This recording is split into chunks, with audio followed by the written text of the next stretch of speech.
18 years of school, 3, 4, maybe 5 years of college, a lifetime of following a syllabus, hitting deadlines and passing tests. And after all that, silence. The structure vanishes. The path disappears. No one hands you a roadmap for what comes next. You step out of the academic world and into the vast, undefined landscape of adulthood, and suddenly the world's only instruction is, figure it out yourself. It's a silent, crushing pressure. And it's precisely why so many young people today feel profoundly lost, confused, and directionless. It's a quiet epidemic of uncertainty. If this feeling resonates with you, if you feel like you're adrift in an ocean of possibilities without a sail, let me tell you something important. You are not alone. A huge part of this feeling stems from a place that seems positive on the surface: endless choice. Think about our parents' or grandparents' generations. For many, life was simpler, more prescribed.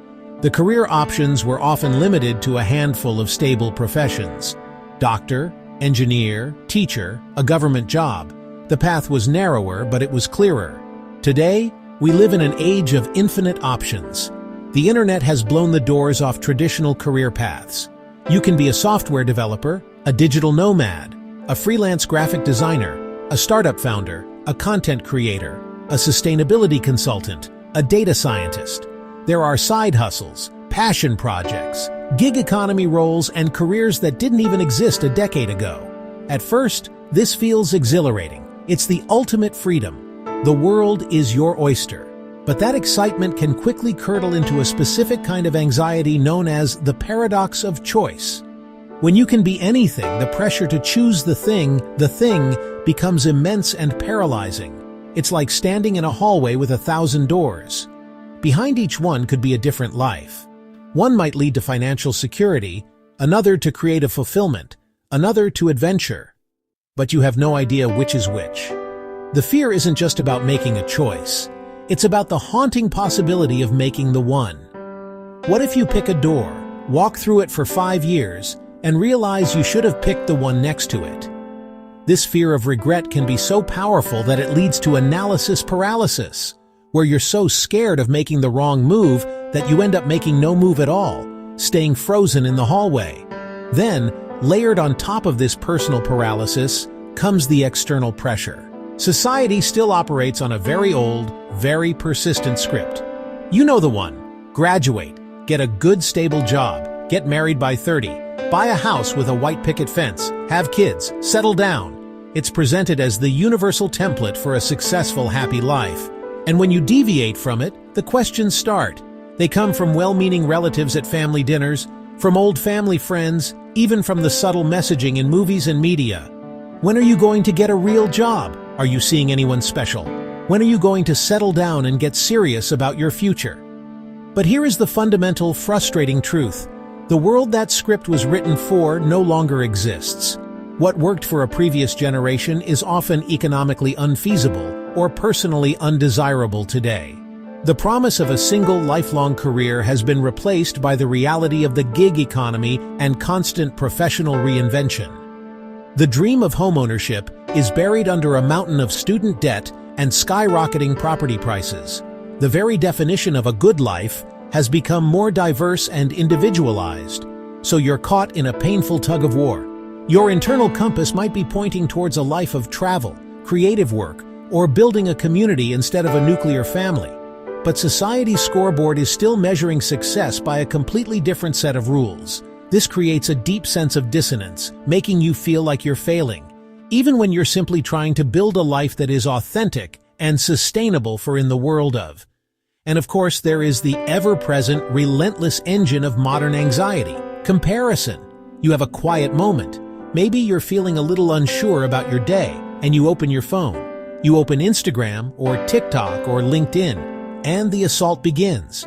There's your old classmate posting a photo album from a breathtaking trip through Europe, caption, "Living my best life." Another friend is announcing their promotion and new job at a prestigious company like Google or Apple. Someone else is showing off their brand new car, a tangible symbol of success. A couple you know just got engaged, complete with a professional photo shoot. And here you are, sitting on your couch, in your pajamas, still trying to figure out what you even want to eat for dinner, let alone what you want to do with your entire life. In an instant, a feeling of inadequacy washes over you. You start thinking, what am I doing wrong? Why is everyone else so far ahead? Am I falling behind in life? This is the comparison trap, and it's more dangerous than ever because it's designed to be addictive. You are comparing your raw, unfiltered, behind-the-scenes reality, with all its messiness, confusion, and doubt, to someone else's perfectly curated, edited, and filtered highlight reel. You don't see the credit card debt that funded the European vacation. You don't see the 80-hour work weeks and burnout that led to the promotion. You don't see the arguments the perfect couple had right before their photo shoot. You only see the polished final product, and you judge your own unpolished process against it. It's a game you can never win, and it constantly reinforces the feeling that you are lost, while everyone else has found the map. So, faced with this perfect storm of paralysis, pressure, and comparison, how do we find our way forward? The first step is the most crucial, and perhaps the most difficult: radical acceptance. You must accept deep in your bones that it is completely, utterly normal to feel lost, especially in your 20s and early 30s. This isn't a personal failing, it's not a sign that you're broken or lazy. It is a natural, predictable part of the human journey. Think of it as a feature, not a bug, of growing up. Even the people who look the most sordid on the outside are often paddling furiously beneath the surface, wrestling with their own doubts and fears.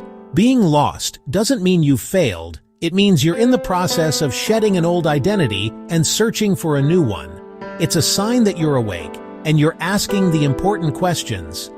The second step is to shift your mindset from finding the one right answer to gathering data through experimentation.